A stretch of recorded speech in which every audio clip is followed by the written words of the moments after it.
Mislim, če hočemo biti solidarna družba, družba, ki se želi biti socialna država, čeprav se seveda ta socialna država iz vlade v vlado že 30 let nažalost krči. Krči se zaradi seveda velikega opevanja svobodnega trga in takih iniciativ, ampak področje zdravstva ne bi smelo podlegati tem istim postulatom. To ni navadno trgovanje in vsi smo na prostem trgu.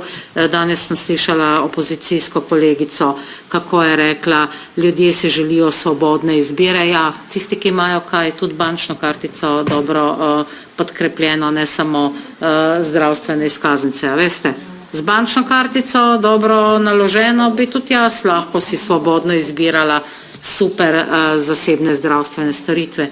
Mi pa tukaj govorimo o tem, da je vse več ljudi dejansko brez osebnega zdravnika zdaj že, da so dejansko čakalne vrste, pa ne zaradi te vlade, ampak iz vlade v vlado dolge in vse daljše.